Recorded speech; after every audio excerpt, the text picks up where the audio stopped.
Hello friends, एक बार फिर आपको बहुत बहुत स्वागत है आपके अपनी यूट्यूब चैनल डीआर बाला में। और दोस्तों, आज हम आपके लिए लेकर हाजिर हो चुके हैं पीवाईक्यू सीरीज़ को। यहाँ पर प्रीवियस ईयर क्वेश्चन पेपर जो भी अब तक परीक्षाओं में आ चुके हैं, उन सभी क्वेश्चन पेपर को हम यहाँ पर सॉल्व करेंगे आज के इस क्लास में। सबसे पहले हमने यहाँ पर 2016 के प्रथम प्रश्न पत्र को लिया है, जो कि बाल विकास और सीखने की प्रक्रिया। ये आपका फर्स्ट सेमेस्टर है। कौन सा सेमेस्टर है? फर्स्ट सेमेस्टर के सभी भाई बहनों का हार्दिक स्वागत है, हार्दिक अभिनंदन है आपकी अपने यूट्यूब चैनल डीआर बाला में। जितने भी नए भाई बहन हैं, चैनल को सब्सक्राइब करके बेल आइकन को प्रेस करें। डीपीडीएलएड के प्रथम सेमेस्टर का आपका जो पहला प्रश्न पत्र, पहला सब्जेक्ट होता है, वो होता है बाल विकास और सीखने की प्रक्रिया। 2016 की परीक्षा में जो प्रश्न पत्र आया था, जो पेपर आया था, वो आज इस वीडियो में, इस क्लास में हम यहाँ पर सॉल्व करने वाले हैं। पूरा पेपर आपके सामने स्क्रीन पर है। और आगे वीडियो में मैं आपको ये भी बता दूंगा कि इसकी जो पीडीएफ फाइल है वो आप कहाँ से और कैसे प्राप्त कर सकते हैं। तो चलिए दोस्तों, ज़्यादा टाइम ना वेस्ट करते हुए आज की इस क्लास को स्टार्ट करते हैं। और आज की इस क्लास का सबसे पहला प्रश्न, आज के इस पेपर का सबसे पहला प्रश्न आपके सामने स्क्रीन पर। पहला प्रश्न था आपका, बालक का जो विभाजन है वो कितनी अवस्थाओं में किया जाता है? ऑप्शन ए आपका 4, ऑप्शन बी है 3, ऑप्शन सी है 5, ऑप्शन डी आपका 6। ये अवस्थाएं यहाँ पर दी हुई हैं। तो इस सवाल का आपका राइट आंसर हो जाएगा ऑप्शन बी। बालक का जो विभाजन है वो 3 अवस्थाओं में किया जाता है। कितनी अवस्थाओं में किया जाता है? 3 अवस्थाओं में किया जाता है। इसके बाद आपका दूसरा प्रश्न था, प्रश्न संख्या 2, बालकों को पूर्वजों से प्राप्त गुणों को क्या कहा जाता है? ठीक है, बालकों को उनके जो पूर्वजों से यानी कि माता पिता से जो गुण प्राप्त होते हैं उनको क्या कहते हैं? क्या आनुवंशिकता कहते हैं, या फिर परिपक्वता कहते हैं, या फिर वातावरण कहते हैं, या फिर आत्मसातन कहते हैं? तो इस सवाल का आपका जो राइट आंसर होगा वो होगा ऑप्शन ए। ठीक है, बालकों को उनके पूर्वजों से, उनके माता पिता से, ठीक है, जो गुण प्राप्त होते हैं उन्हें हम आनुवंशिकता कहते हैं। क्या बोल देते हैं? ऑप्शन ए, आनुवंशिकता आपका राइट आंसर हो जाएगी। जितने भी ऑब्जेक्टिव क्वेश्चन है, इनकी जो आंसर की है वो इसी पीडीएफ फाइल में आपको नीचे की साइड में मिल जाएगी। अभी मैं आपको बता दूंगा कि पीडीएफ फाइल आपको कहाँ से डाउनलोड करना है फ्री ऑफ कॉस्ट। इसके अलावा प्रश्न संख्या 3 था आपका, बुद्धि के समूह कारक सिद्धांत का जो प्रतिपादन था वो किसने किया था? ऑप्शन ए आपका हिलमाई, ऑप्शन बी आपका वेबर, ऑप्शन सी आपका थर्स्टन, ऑप्शन डी आपका थॉम्पसन। तो इस सवाल का आपका राइट आंसर हो जाएगा ऑप्शन सी, थर्स्टन। ठीक है, बुद्धि का जो समूह कारक सिद्धांत था इसका प्रतिपादन किसने किया था? थर्स्टन ने किया था, आपको ध्यान रखना है। प्रश्न संख्या 4 आपके सामने स्क्रीन पर है, निम्नलिखित में से कौन सा परीक्षण बुद्धि का मापन करता है? यहाँ पर कुछ परीक्षण दिए हुए हैं, कुछ टेस्ट के नाम दिए हुए हैं, और आपसे पूछा जा रहा है कि इनमें से जो कौन सा टेस्ट या परीक्षण जो है वो बुद्धि का मापन करता है। सीएटी परीक्षण, या फिर टीएटी परीक्षण, या फिर एमएटी परीक्षण, या फिर भाटिया बैटरी परीक्षण? तो दोस्तों, इस सवाल का आपका जो राइट आंसर हो जाएगा वो हो जाएगा भाटिया बैटरी परीक्षण। ठीक है, ऑप्शन डी, ऑप्शन डी आपका बिल्कुल राइट आंसर होने वाला है। बुद्धि का जो परीक्षण है, का मापन है, वो भाटिया बैटरी परीक्षण के द्वारा किया जाता है। प्रश्न संख्या 5 आपके सामने स्क्रीन पर आ चुका है। प्रश्न संख्या 5 में आपसे पूछा गया है, जीन पियाजे के द्वारा बालक के संज्ञानात्मक विकास का जो वर्णन है वो कितनी अवस्थाओं में किया गया है? जीन पियाजे ने जो संज्ञानात्मक विकास के चरण बताए हैं, ठीक है, वो कितने चरण बताएं या कितनी अवस्थाएं बताई हैं, वो यहाँ पर आपको बताना है। क्या 5 चरण बताएं या 5 अवस्थाएं बताइए? क्या 4 ऑप्शन राइट होगा, या फिर 3, या फिर 6? तो इस सवाल का आपका जो राइट आंसर हो जाएगा वो हो जाएगा ऑप्शन बी। ठीक है, जीन पियाजे के द्वारा बालक के जो संज्ञानात्मक विकास का वर्णन है वो टोटल 4 अवस्थाओं में बताया गया। कितनी अवस्थाओं में बताया गया? ऑप्शन बी आपका राइट आंसर हो जाएगा। 4 अवस्थाएं बताइए किसने? जीन पियाजे ने। प्रश्न संख्या 6 आपके सामने स्क्रीन पर है, वह मानवीय योग्यता जिसके आधार पर वह किसी नवीन रचना या विचार को प्रस्तुत करता है उसे क्या कहते हैं, या फिर वो क्या कहलाती है? वह मानवीय योग्यता, ठीक है, उस योग्यता के बारे में पूछा जा रहा है जिसके आधार पर कोई व्यक्ति किसी नवीन रचना करता है, कोई नवीन रचना करता है, या फिर अपने विचार की प्रस्तुत करता है, अपने नए विचार प्रस्तुत कर सकता है। तो उसे हम क्या बोलते हैं? ऐसी योग्यता को क्या अभिसरण बोलते हैं, या फिर कल्पना बोलते हैं, या सृजनात्मकता बोलते हैं, या फिर तर्क बोलते हैं? ये यहाँ पर आपको बताना होगा। तो इस सवाल का आपका राइट आंसर हो जाएगा भैया क्रिएटिविटी, जिसे हिंदी में सृजनात्मकता बोलते हैं। ऑप्शन सी आपका राइट आंसर हो जाएगा। ऑप्शन सी आपका राइट आंसर होने वाला, सृजनात्मकता बोलते हैं उसे। क्या बोलते हैं? सृजनात्मकता। इसी के बाद आपका अगला प्रश्न, प्रश्न संख्या 7। प्रश्न संख्या 7 में आपसे पूछा जा रहा है कि व्यक्ति का संपूर्ण व्यवहार प्रतिमान जो उसकी समस्त विशेषताओं के योग को व्यक्त करता है वो क्या कहलाता है? क्या व्यक्तित्व कहलाता है, या रुचि कहलाता है, प्रेरणा कहलाता है, या फिर कल्पना कहलाता है? तो इस सवाल का आपका जो राइट आंसर हो जाएगा वो हो जाएगा व्यक्तित्व। क्या कहलाता है? व्यक्तित्व कहलाता है। व्यक्ति का जो संपूर्ण व्यवहार है, जो प्रतिमान जो उसकी समस्त विशेषताओं के योग को व्यक्त करता है। किसी व्यक्ति की जितनी भी विशेषताएं हैं उनके योग को व्यक्त करने वाला जो यहाँ पर प्रतिमान है वो क्या बोलते हैं, उसे व्यक्तित्व बोलते हैं। क्या बोलते हैं? ऑप्शन ए आपका राइट आंसर हो जाएगा, व्यक्तित्व। प्रश्न संख्या 8 आपका TAT, कौन सा TAT व्यक्तित्व परीक्षण का निर्माण किसने किया था? आपके सामने 4 ऑप्शन दिए हुए हैं, सी कोई एवं बेकमैन, दूसरा आपका थर्स्टन, तीसरा आपका हर्मन रोशॉक, चौथा आपका मरे एवं मॉर्गन।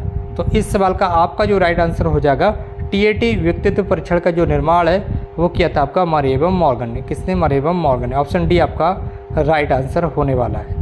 इसी के साथ आपका अगला प्रश्न संख्या 9 आपके सामने स्क्रीन पर है। अनुभव एवं प्रशिक्षण के कारण व्यवहार में होने वाला जो परिवर्तन है उसे हम क्या कहते हैं? कोई अनुभव हम कर रहे हैं या कोई प्रशिक्षण प्राप्त कर रहे हैं, उन सब के द्वारा जो हमारे व्यवहार में कोई भी चेंजेस होता है, परिवर्तन होता है, उसको क्या कहते हैं? क्या प्रेरणा कहते हैं, क्या प्रत्यक्षीकरण कहते हैं, फिर अधिगम बोलते हैं या फिर संवेदना बोलते हैं? ये यहाँ पर आपको बताना है। तो उसे हम बोल देते हैं अधिगम। क्या बोल देते हैं? अधिगम। ठीक है। प्रश्न संख्या 10 आपके सामने स्क्रीन पर है। बालक के कोषों एवं पेशियों में समय के साथ साथ होने वाला परिवर्तन जिसके कारण वह एक निश्चित समय पर कोई कार्य कर सकता है वो क्या कहलाता है? बालक के कोषों पेशियों के समय के साथ साथ कोई परिवर्तन होता है, ठीक है, और जिसके कारण वह बालक जो है एक निश्चित समय पर कोई एक कार्य कर सकता है, उसे परिवर्तन को हम क्या कहते हैं? क्या परिपक्वता कहते हैं, क्या अभिसरण कहते हैं, या समंजन कहते हैं, या फिर प्रत्यक्षण कहते हैं? ये यहाँ पर आपको बताना है। तो इस सवाल का आपका राइट आंसर हो जाएगा परिपक्वता। क्या हो जाएगा?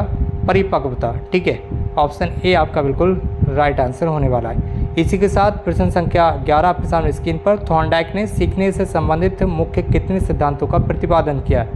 थॉर्नडाइक ने कुछ सिद्धांत दिए थे सीखने से संबंधित, वो आपको बताना है कितने सिद्धांत दिए थे। क्या 5 सिद्धांत दिए थे, या फिर 3, या फिर 4, या फिर 6? तो थॉर्नडाइक ने यहाँ पर 3 सिद्धांत दिए थे। ऑप्शन बी आपका राइट आंसर हो जाएगा। ऑप्शन बी आपका राइट आंसर होने वाला है। थॉर्नडाइक ने सीखने से संबंधित मुख्य रूप से 3 सिद्धांत यहाँ पर दिए हैं। प्रश्न संख्या 12 आपका पावलोव ने अपने सीखने के सिद्धांत के जो प्रतिपादन है वो किसके ऊपर किया था? ठीक है। कौन सा यहाँ पर जानवर था वो बताना आपको। क्या बिल्ली थी, बनमानुष था, कुत्ता था, या फिर मेंढक था? ये यहाँ पर आपको बताना है। किसने? पावलोव ने। पावलोव ने सीखने के सिद्धांत का प्रतिपादन का प्रयोग किसके ऊपर किया था? तो वो था आपका कुत्ता। क्या था? कुत्ता। कुत्ते के ऊपर उन्होंने प्रयोग किया था सीखने से संबंधित। अगला प्रश्न आपका प्रश्न संख्या 13 थॉर्नडाइक के बारे में पूछा जा रहा है कि थॉर्नडाइक ने अपने सीखने के सिद्धांत का जो प्रतिपादन है वो किसके ऊपर किया था? ऑप्शन ए आपका कुत्ता, ऑप्शन बी ये तोता, ऑप्शन सी आपका मनुष्य, ऑप्शन डी आपका बिल्ली। तो इस सवाल का आपका जो राइट आंसर होने जा रहा है वो हो जाएगा ऑप्शन डी बिल्ली, जो कि आपका राइट आंसर हो जाएगा। कौन सा? बिल्ली। थॉर्नडाइक ने अपने सीखने के सिद्धांत का जो प्रतिपादन है वो किसके ऊपर किया था? वो किया था भैया बिल्ली के ऊपर। ऑप्शन डी आपका राइट आंसर होने जा रहा है। इसी के साथ प्रश्न संख्या 14 आपके सामने स्क्रीन पर है। कोहलर के सीखने के सिद्धांत को किस नाम से जाना जाता है? जो कोहलर था, ठीक है, उन्होंने कुछ सीखने के सिद्धांत थे और दिए थे, तो उन सिद्धांतों को किस नाम से जाना जाता है? पूर्ण आकृति समग्र सिद्धांत, ऑप्शन बी आपका पुनर्बलन सिद्धांत, ऑप्शन सी आपका उद्दीपन सिद्धांत, ऑप्शन डी आपका क्रियात्मक सिद्धांत। ये आपको यहाँ पर बताना था। तो इस सवाल का आपका राइट आंसर था पूर्ण आकृति समग्र सिद्धांत के नाम से।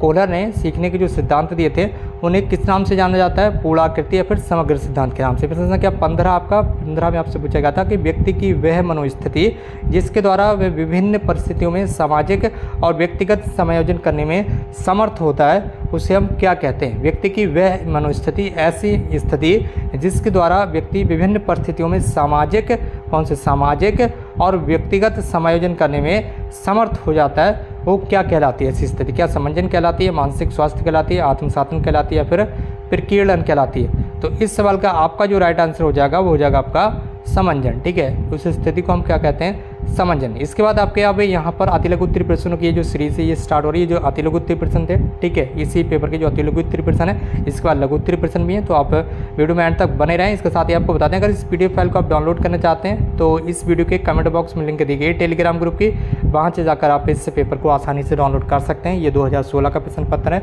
आपके लिए सॉल्व किया हुआ है। इस वीडियो को शेयर जरूर कीजिए, क्लास को शेयर जरूर कीजिए अपने फ्रेंड्स और भाई बहनों के साथ, ताकि और भी भाई बहन हमारे साथ यहाँ पर जुड़ सकें। और जो नए भाई बहन हैं वो चैनल को सब्सक्राइब करके जुड़ जाएं। अब यहाँ से आपके अतिलघु उत्तरीय प्रश्न स्टार्ट हो रहे हैं। यहाँ पर 16 नंबर का प्रश्न है, बाल विकास के अंतर्गत बाल्यावस्था की अवधि कौन सी मानी जाती है? ये यहाँ पर आपको बताना है। तो बाल विकास के अंतर्गत बाल्यावस्था जो है वो 6 से 12 वर्ष तक मानी जाती है। शिक्षाविदों ने इसे प्रारंभिक विद्यालय की आयु भी कहा है। ठीक है, शिक्षाविदों ने इसे क्या कहा है? प्रारंभिक विद्यालयों की आयु, क्योंकि इसी अवधि में बच्चा जो है वो स्कूल जाना स्टार्ट कर देता है। प्रश्न संख्या 17 आपका अशिक्षित व्यक्ति जो है या फिर बालक उसके बुद्धि का जो मापन है वो किस परीक्षण से करती है, यहाँ पर आपको बताना है। तो अशिक्षित व्यक्ति या बालकों के बुद्धि का जो मापन है वो अशाब्दिक बुद्धि परीक्षण, कौन सा, अशाब्दिक बुद्धि परीक्षण के द्वारा कार्य किया जाता है, यहाँ पर आपको ध्यान रखना है। प्रश्न संख्या 18 आपका बालक के संवेगात्मक विकास से संबंधित विकासात्मक सिद्धांत का जो प्रतिपादन है वो किसने किया था। जो बालक के संवेगात्मक विकास है उससे संबंधित विकासात्मक सिद्धांत दिया था, तो किसने दिया था, ये सिद्धांत का प्रतिपादन किया था विलियम मैकडूगल। किसने, विलियम मैकडूगल, आपको नाम याद रखना है, विलियम मैकडूगल, ये नाम यहाँ पर आपको याद रखना है। इसके साथ प्रश्न संख्या 19 है जीन पियाजे के द्वारा प्रतिपादित बालक के संज्ञानात्मक विकास से संबंधित तीसरी अवस्था क्या कहलाती है। जीन पियाजे के द्वारा प्रतिपादित बालक के लिए जो संज्ञानात्मक विकास की अवस्थाएं दी गई थी 4, उसमें से तीसरी अवस्था के बारे में यहाँ पर पूछा जा रहा है। तो ये आपकी कहलाती है, ये जो अवस्था होती है तीसरी अवस्था, ये मूर्त क्रियात्मक काल अवस्था, जिसे प्रत्यक्ष या स्थूल संक्रियात्मक अवस्था भी कहा जाता है। क्या कहा जाता है, एक बार फिर से देख लीजिएगा।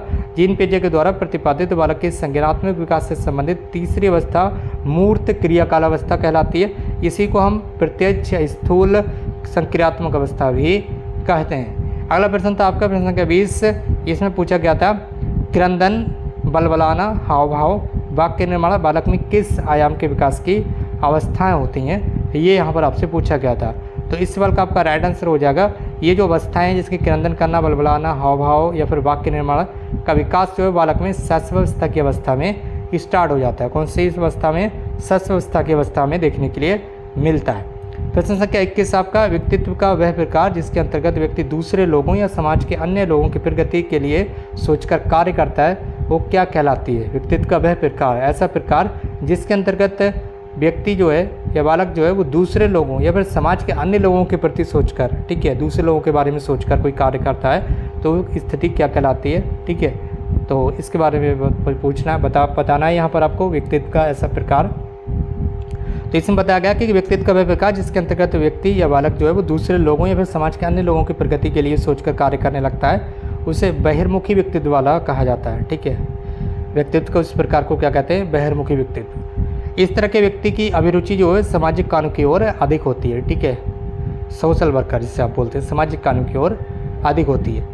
इसके साथ आपका अगला प्रश्न है प्रश्न संख्या 22 आपका CAT का निर्माण किसने किया था। जो CAT परीक्षण है, ठीक है, इसका निर्माण किसने किया था, जिसे हिंदी में बोलते हैं बाल संप्रत्य परीक्षण, चिल्ड्रंस अप्रिसिएशन टेस्ट, इंग्लिश में इसे बोलते हैं CAT, शॉर्ट में बोलते हैं CAT। इसका जो प्रतिपादन है वो लियोपोल्ड वेलॉक ने किया था। ये 11 वर्ष तक के बच्चों के लिए उपयोगी होता है और इसमें प्रयुक्त जो कार्ड हैं उनकी संख्या 10 होती है। इसमें जानवरों के चित्र बने होते हैं। यहाँ पर जो इन्फॉर्मेशन दी गई है कि इसमें प्रयुक्त कार्ड की संख्या कितनी होती है, 10 होती है। इसमें जानवरों के चित्र बने होते हैं। ये आपसे ऑब्जेक्टिव क्वेश्चन में भी पूछा जा सकता है कि CAT परीक्षण में किसके चित्र बने होते हैं, ठीक है, चित्र किसके बने होते हैं, जानवरों के, पक्षियों के, इस तरह से आपसे पूछा जा सकता है। और इसमें कार्डों की संख्या कितनी होती है ये भी आपसे ऑब्जेक्टिव क्वेश्चन में पूछा जा सकता है। बाद में आप ये ना कहिएगा कि हम रह गए, आप रह नहीं गए, बल्कि आपको यहाँ पर ध्यान देना है, ठीक। अब प्रश्न संख्या 23 है स्टैनले हॉल ने किशोरावस्था को कौन सी अवस्था कहा है, ये यहाँ पर आपको बताना है। तो स्टैनले हॉल ने किशोरावस्था को, किशोरावस्था जो है वो लैटिन शब्द अडोलसेरे से आया है जिसका अर्थ है परिपक्व होने के लिए बढ़ना, परिपक्व होने के लिए बढ़ना। ये एक अवस्था है जो 12 से 19 वर्ष के उम्र के बीच है। स्टैनले हॉल ने किशोरावस्था को अधिक तनाव और तूफान की अवस्था भी कहा है, ठीक है। ये आपसे यहाँ पर इस तरह से भी पूछा जा सकता है कि किशोरावस्था को अधिक तनाव तूफान की अवस्था किसने कहा है, ठीक है, तो आप बता देंगे कि ये स्टैनले हॉल ने कहा है। इस तरह से भी ये क्वेश्चन आपसे परीक्षा में पूछा जा सकता है। आप हर तरीके से तैयार रहें आंसर देने के लिए। प्रश्न संख्या 24 है बहस शक्ति जिसके कारण व्यक्ति किसी कार्य को करने या ना करने के लिए बाध्य हो जाता है उसे क्या कहलाती है, ठीक है। बहस शक्ति जिसके कारण व्यक्ति किसी कार्य को करने या ना करने के लिए बाध्य हो जाता है वो क्या कहलाती है। वह शक्ति जिसके कारण व्यक्ति किसी कार्य को करने या ना करने के लिए बाध्य हो जाता है उसे अभिप्रेरणा कहते हैं। क्या बोलते हैं, अभिप्रेरणा कहलाती है। वह शक्ति क्या कहलाती है, अभिप्रेरणा कहलाती है। प्रश्न संख्या 25 है सीखने से संबंधित प्रभाव के नियम का जो प्रतिपादन है वो किसने किया था, ठीक है। सीखने से संबंधित प्रभाव का जो नियम है वो किसने किया था, ये यहाँ पर आपको बताना है, ठीक है। तो सीखने से संबंधित प्रभाव का जो नियम है वो E.L. थॉर्नडाइक ने प्रतिपादित किया था और इस नियम के अनुसार प्रायः हम उस कार्य को ज़्यादा अच्छे से करना चाहते हैं। कोई भी व्यक्ति आपने देखा होगा या खुद पर ही ये चीज़ें आपने देखी होंगी कि हम कोई भी कार्य उस कार्य को ज़्यादा अच्छे से करना चाहते हैं जिसका परिणाम हमारे लिए हितकर होता है, यानी कि हमारे हित में होता है। जिससे हमें सुख और संतोष मिलता है, उस कार्य को हम जल्दी करना चाहते हैं। इसी तरह से यदि हमें किसी कार्य को करने या सीखने में कष्ट होता है तो हम उस क्रिया को नहीं दोहराते, हम सोचते हैं कि भाई ऐसा हम क्यों करें, ठीक है, या फिर इस काम को करने में हमें यहाँ पर मुश्किल लग रही तो उसे हम छोड़ते हैं कि सोचते हैं कि भाई इसे यहीं पर छोड़ दें। और जो काम हम आसानी से कर सकते हैं उसको जल्द से जल्द हम निपटाना चाहते हैं, हम सोचते हैं कि इस कार्य को हम आसानी से कर सकते हैं तो इसे हम कर लेंगे। लेकिन जो कार्य हम नहीं कर पाते हैं उसमें कई बार आपने देखा होगा आप बीच में ही छोड़कर उसे भागने की कोशिश करते हैं। तो ये चीज़ यहाँ पर बताई गई, यही प्रभाव के नियम के अंतर्गत बताया गया। प्रश्न संख्या 26 आपका, कोहलर ने अपने सीखने के सिद्धांत का जो प्रतिपादन है वो किसके ऊपर किया था? तो कोहलर ने अपने प्रयोग जो है वो सुल्तान नामक चिंपैंजी यानी कि वनमानुष पर किया था। कोहलर ने अपने सीखने का जो सिद्धांत है वो सुल्तान नामक जो चिंपैंजी जिसे वनमानुष कहते हैं उसके ऊपर किया था, ये आपको ध्यान रखना। पावलोव के द्वारा अपने प्रयोग में पहले घंटी बजती थी फिर भोजन दिया जाता था। ये प्रक्रिया कई बार होने पर अंत में क्या पाया गया? अंत में क्या पाया गया, ठीक है, अंत में क्या पाया गया, यहाँ पर होगा अंत में क्या पाया गया, ठीक है। तो इसमें क्या बताया गया आप देख लेंगे। वह पावलोव ने स्वाभाविक उद्दीपन को दर्शाने के लिए कुत्ते पर अपना प्रयोग किया था, ये यहाँ पर आपको ध्यान रखना है, ठीक है। पावलोव ने अपना प्रयोग किस पर किया था? कुत्ते पर किया था, जिसमें एक भूखे कुत्ते को एक ध्वनि नियंत्रित प्रयोगशाला में एक विशेष उपकरण के सहारे खड़ा कर दिया गया। कुत्ते के सामने भोजन लाया जाता था और क्योंकि कुत्ता भूखा था इसलिए भोजन देखकर उसके मुँह में लार आ जाती थी। कुछ प्रयासों के बाद क्या हुआ, भोजन देने से पहले एक घंटी बजाई जाती थी। जैसे कि कोई कुत्ता है खड़ा हुआ, किसी कुत्ते को लाकर खड़ा किया गया, ठीक है, और उसे भोजन देने से पहले क्या किया जाता था, एक बेल बजाई जाती थी यानी कि घंटी बजाई जाती थी, उसके जस्ट बाद उसे भोजन दिया जाता था। ये जो प्रक्रिया वो कुछ दिनों तक दोहराई गई, यानी कि पहले घंटी बजाई जाती थी फिर कुत्ते को भोजन दिया जाता था। जब दोहराई गई तो देखा गया कि बिना भोजन आए ही, ठीक है, जैसे कि भोजन नहीं आ पाता था, जब इस तरह से ये लगातार चलता रहा कि पहले घंटी बजाई गई फिर भोजन दिया गया, फिर घंटी बजाई गई फिर भोजन दिया गया, कुछ दिनों के बाद देखा गया कि भोजन नहीं आ पाया और जैसे ही घंटी बजाई गई लेकिन भोजन अभी नहीं आ पाया, घंटी बजाई जा रही तो घंटी बजाने पर ही कुत्ते के मुंह से जो है वो लार आना स्टार्ट हो जाती थी। तो क्योंकि कुत्ते को पहले से पता होता था कि जब घंटी बजेगी तब भोजन आएगा, तो क्या होता था, भोजन की वजह से ही उसके मुंह में लार आती थी। लेकिन उससे पहले जब घंटी बजती थी तो घंटी को देखकर ही वो क्या करता था, कुत्ते के मुंह में लार आना स्टार्ट हो जाती थी। तो यहाँ पर आगे बताई गई वही चीज़ कि ये प्रक्रिया कुछ दिनों तक दोहराई गई और उसके बाद देखा गया कि बिना भोजन आए ही मात्र घंटी की आवाज़ पर कुत्ते के मुंह से लार निकलना शुरू हो गया। पावलोव के अनुसार कुत्ते ने घंटे की आवाज़ पर लार के स्राव करने की अनुक्रिया को सीख लिया था। उनके अनुसार घंटी की जो आवाज़ तथा लार के स्राव के बीच एक नया साहचर्य कायम हुआ जिसे अनुबंधन की संज्ञा दी गई।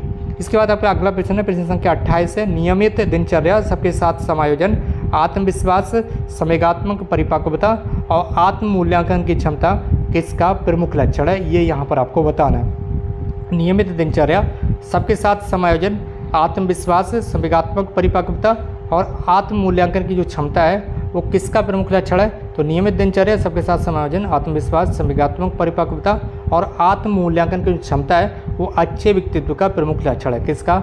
अच्छे व्यक्तित्व का प्रमुख लक्षण है। ये आपसे ऑब्जेक्टिव क्वेश्चन में भी पूछा जा सकता है कि अच्छे व्यक्तित्व के प्रमुख लक्षण बताइए। तो इसमें से तीन तो ऑब्जेक्टिव क्वेश्चन में आपको देखने के लिए मिल जाएंगे, लेकिन चौथा ऑप्शन इसमें से नहीं होगा, तो वही उसका राइट आंसर हो जाएगा।